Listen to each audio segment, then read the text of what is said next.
Good afternoon, Susan Farag, council staff. The Public Safety Committee has reviewed this several times over the past couple of years. It's an ongoing state initiative, statewide initiative. For FY19 in the operating budget, there were no funds included in the recommended FY19, and the Public Safety Committee recommended to put $200,000 on the reconciliation list for this project, and it was not approved by the full council. Going into the year, the Circuit Court had more accurate assessment of its needs and requested a supplemental appropriation in the same amount of $200,000, which was approved by council in early November, I believe. This project is requiring the Circuit Court to migrate and test data from its own case management system, which is a very robust case management system, and to migrate it over to the state system. So the state is responsible for all the costs and all the build out of the MDEC, and we are responsible for the migration and testing of the data that we are giving to it. There's an update on page 3 about the timeline, the staffing needs, and the associated cost. Apparently the state is still on schedule, and it's expected to go live in Montgomery County on November 11th. Ms. Roop has provided an update that shows that the first of 5 cycles of data migration review have been completed, and they have reviewed 239 cases and identified 188 issues, and those have been divided into issues of categories of operational significance, showstoppers, high priority, medium priority, and low priority. And at this point, if Ms. Roop could help explain a little bit about what's involved in this data migration review and how those identified issues might impact moving forward in the testing phase, I think that would be helpful to understand. Hi. Good afternoon. I'm Judy Roop. I'm the court administrator here at the Montgomery County Circuit Court, and it has Susan so aptly informed you that the court has been asked to move to the statewide case management system. So it will do 2 things for us. First of all, it will have everyone following the same system. So all attorneys, e-filing, regardless of what county they're practicing in, will have a similar experience and interface with the court. The second piece is we have always been paper-based. So all of the case filings, all of any proceedings are all in a paper file. So this is going to transform our operations and move us from a paper-based system to a fully electronic system. So that's just a brief snapshot. Because it's a state project, we are at the mercy of the state's implementation schedule and resources. And so what has fallen on our court, the 2 primary responsibilities that we're required to work on is the migration of the data from our existing system into the state system. And then Montgomery County has is a model court for the way we process our cases. So we look at the complexity of the case and we schedule them so that they will be heard in a timely fashion. So the reason why we do what we do is to ensure that we can get as many proceedings adjudicated as quickly as possible. You shouldn't have to wait 4 or 5 years in Montgomery County to get a divorce. If it's uncontested, you should be able to get that in 30 days. So in order to hold ourselves accountable to those time standards, we have a very complex system to help manage. We get about 36,000 filings each year. So it's a tremendous caseload. We have 24 judges and 5 magistrates on board to hear these proceedings, and we are similar to an airline where we double and triple book proceedings because we hope that a lot of them are not brought to our front door, that they are mediated and agreed upon and don't require the court's intervention to resolve the issues, that people are self-determined and decide. Judges always say, I don't know anything about your family. Are you sure you want me to decide the custody arrangements of your children? You know, we want you to do that. So a lot of the court focuses on timely adjudication and as many of these being resolved outside of our doors as possible, and we support all of that. So our specific case management system is unique because of our caseload, and so the state system didn't have those components, and so they're building new software to help get the state system closer to the way we process our cases, because it is, we get international delegations, we get, lots of different states come and they look at how we do this. So the second thing, besides looking at the migration of data, is to ensure that this new software is working as it should work. So that falls on us, because we know how it works, ours works now. We need to see how the new software will work with our processes. So with the data review, 160 million records, 30 years of court data, the court record is tremendously precious information.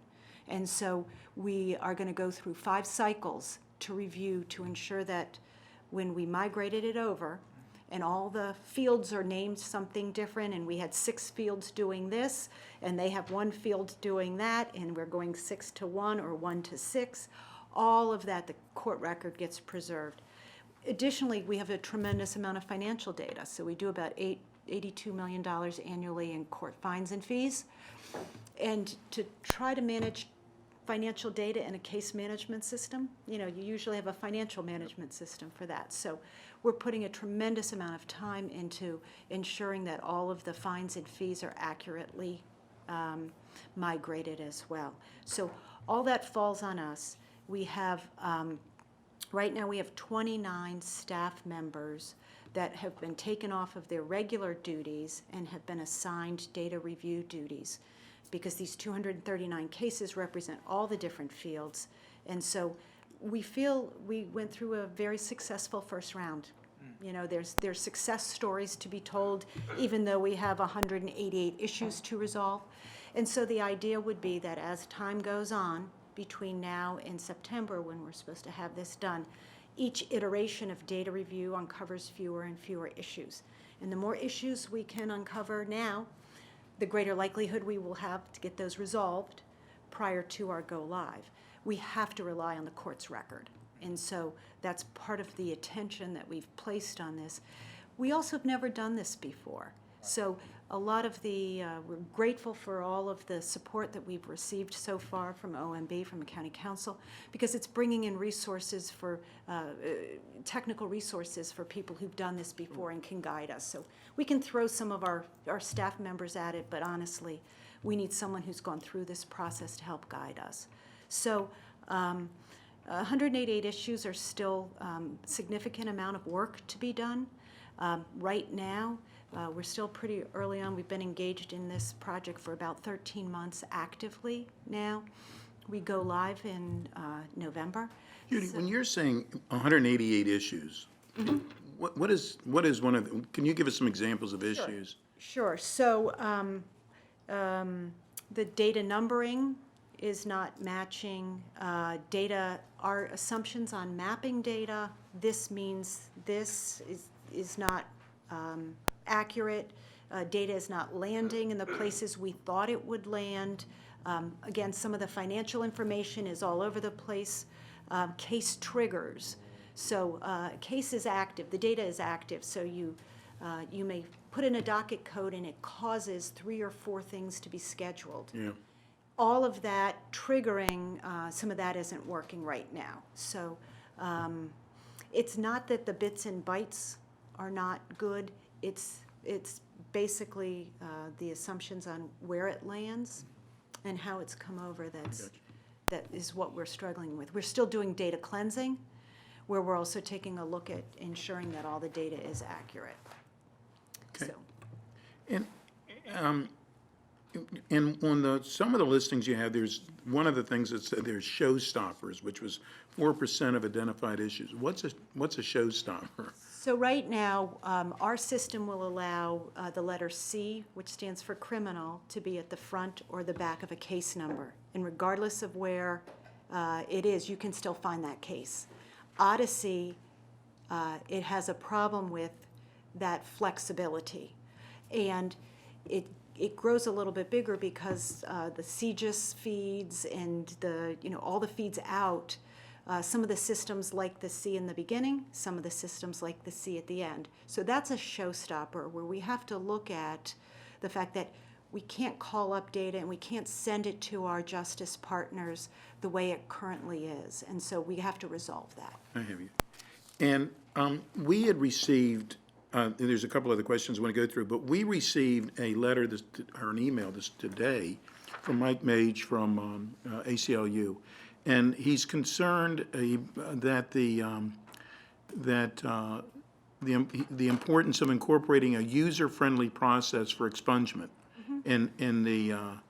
within your unit as you're going through it. Is that something that you're doing? So right now, the judiciary is engaged with the legislature on House Bill 13, which Yeah, he mentions that, yeah. expungements. You know, and I'm not to speak, you know, I mean, if it's active legislation, and I can't take the judiciary's position on it, but I can tell you some of the complexities would be, it's easy to seal a record, you know, because it's an on-off switch. But to do partial expungements, where based on partial information, you have to go through 800 docket entries, or you know, 5 files, you know, 5 jackets worth of case files, and find exactly where each of these references may be, and block those is a complicated process. So I know the judiciary is actively working with the legislature on attempting to accommodate partial expungements. It's so high, again, you know, above my pay grade, luckily, but it is a complex situation, not only with resources, but the system right now, the Odyssey system, doesn't allow partial expungements right now. And some of the other discussions that we had were while you're fixing these issues, is there a delay in the work for when the second cycle for the data review? Yeah, I think we're early on in the project enough to know that we still have more cycles to go. So it's easy to sort of kick the can down. Oh, we can't get that done now. We'll put it in the next cycle. We'll put it in the next cycle. We'll put it in the next cycle. By the end of April, when the development cycles are done, and we only have a few more data review cycles, I think we'll be able to give you a better picture of, you know, the risk that currently exists with our ability to go live on the day with a system that works, with data that's clean. And Tyler Technologies has discovered 44 software defects. Have these defects impacted the timely progress of software testing? Certainly have. We can only test. You know, the example might be a case manager can perform this function, or a magistrate can perform this function. Well, right now they don't have those rights and roles, so anyone can perform those functions. So really testing, until they fix that bug, we can test that those functions can happen, but we really have to do it in the context of the court operations, and we haven't been able to do that yet. End of April, we should have a much better picture. And the estimated costs are higher than originally anticipated. And why is that? It's just the need for us to pull technical resources for those key areas where we don't have in-house expertise. Makes sense. You know, we tried to go to DTS there. The jail management system's keeping them busy.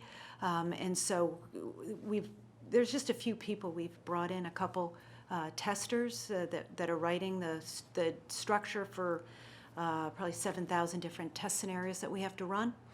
And we brought in a data migration specialist, and then we've plugged in a couple key people. So it's just basically technical resources. Okay, and the last one on this list is what's the impact of MDAC on your current staff? And you sort of mentioned that one, that you obviously do have some impact. It will impact. Yeah. We will see it probably September, October timeframe. Filings will be delayed. We're seeing that in other courts. Right now, Baltimore County is going live on the 22nd of February. They're a similar size, so we're going to glean a lot of information from them on exactly how it impacted their dockets. But it is clear that there is a backlog. While you're pulling everyone off to scan the new files that have to be active the first day, you still have paper files coming in. Sure. And there's a tremendous amount of outreach to help the attorneys understand how to e-file come day one. And so all of those activities take you off of its existing staff that's so busy now. So we will see impacts, and we will be able to share those with you.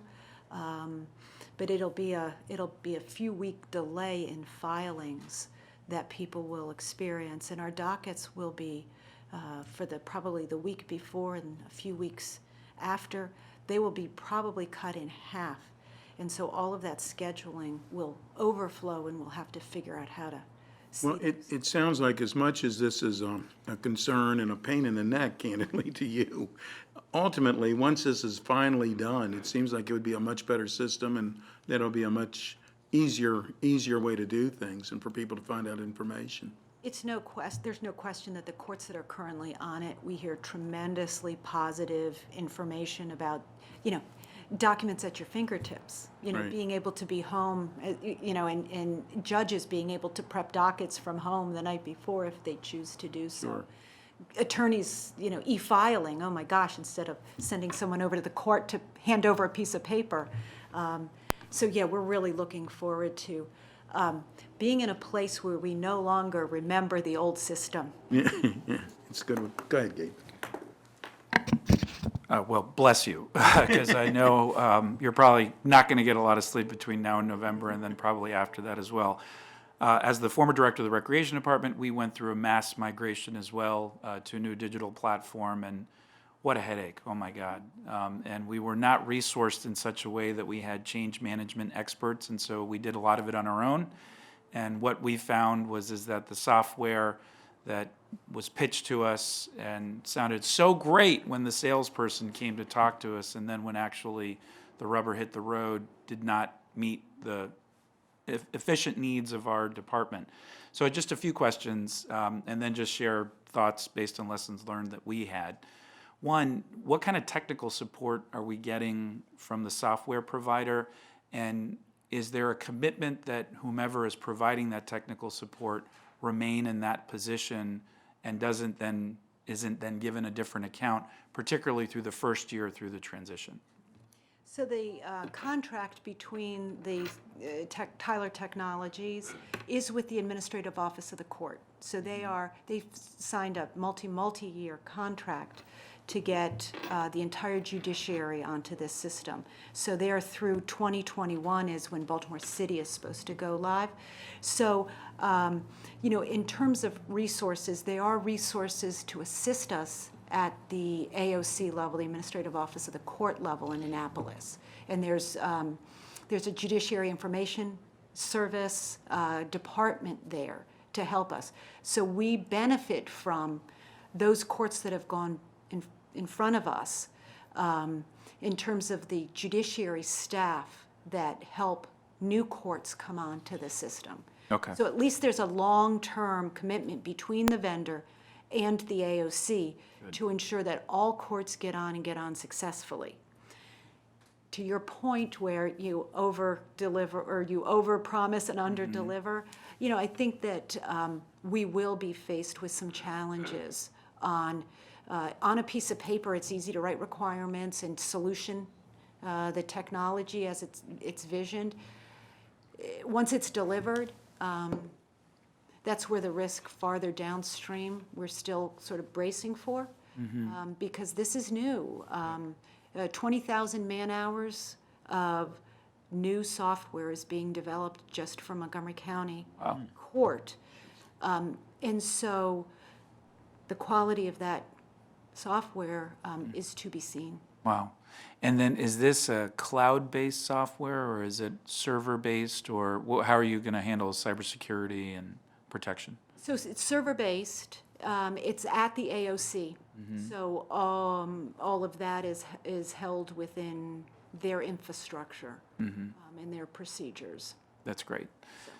And then, so I guess the other question would be, do you feel like it's great the state has interjected with some resources to help save the day, but moving forward in terms of ongoing maintenance, we're just going to have to, I guess, rely on what we've got, it sounds like. Yeah, so that's another shift for our court.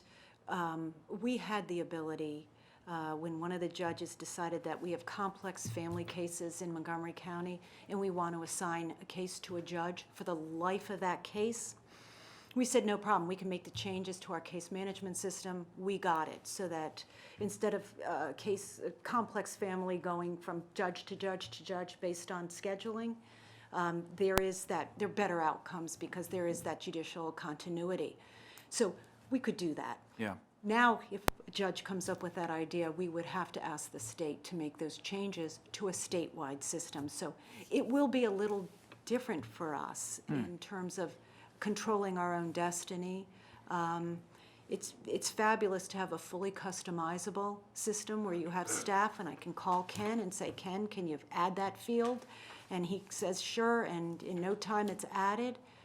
So we really are going to have to change sort of our business model and how we introduce new programs. That was going to be my next question, is sort of your business practices. Obviously, they're going to have to change, but sometimes the communication, and people hear different things as you're looking at the development of a change in business practices, and you have a lot of stakeholders here. How are you communicating that? Is there a work group, and I would assume regular communication? Is there a website that's been, so that we can just prep all those key stakeholders that delays are going to be in the short term, but in the long term, obviously, this is going to improve the system as a whole? Yes, so the judiciary has a real good MDEC section of their website with a lot of resources, especially for the attorneys that are going to have to e-file.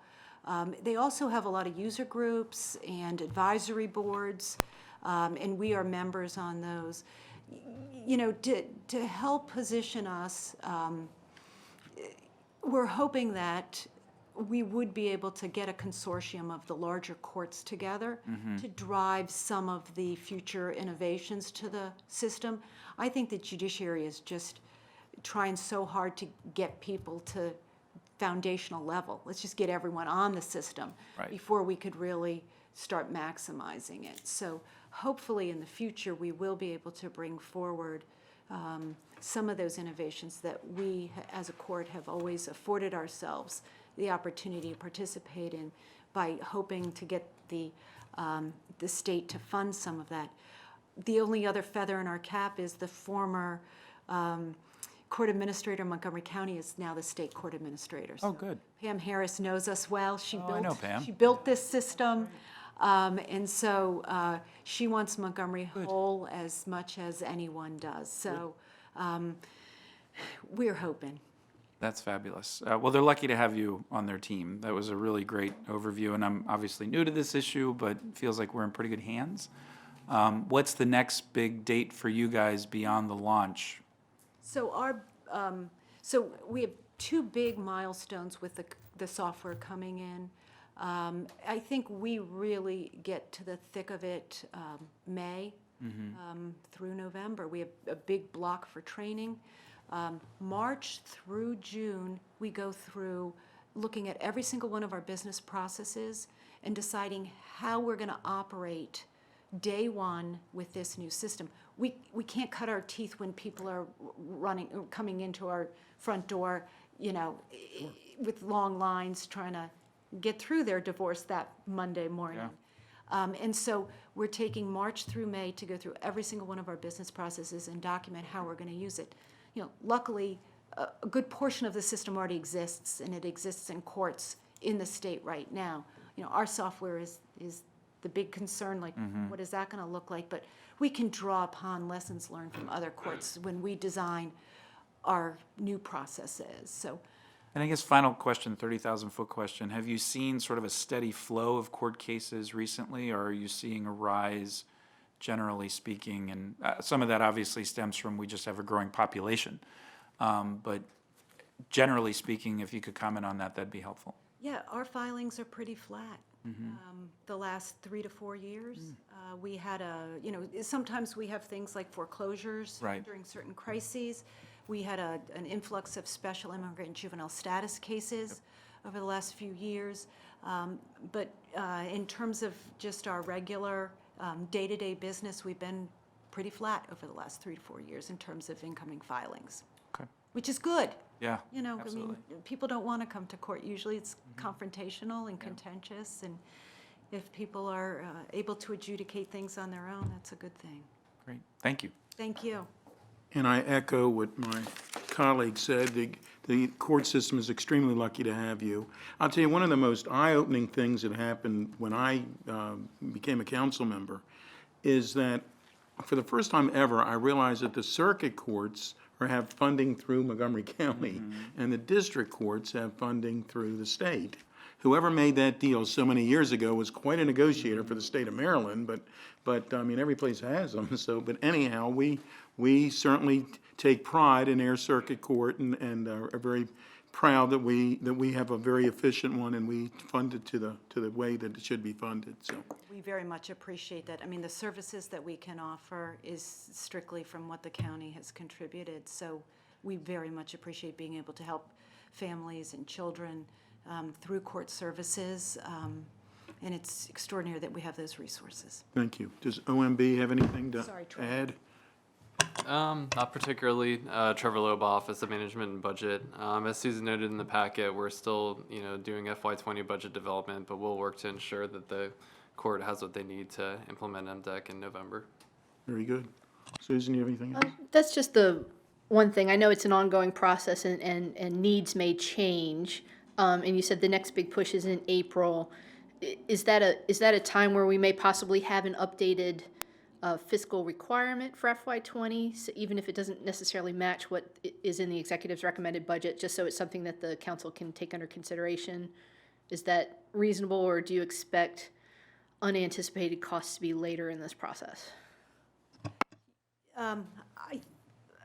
My assessment would be some of the later costs would be borne by the state. So part of the judiciary, part of the circuit court is state employees. The court record is maintained by the clerk of the court.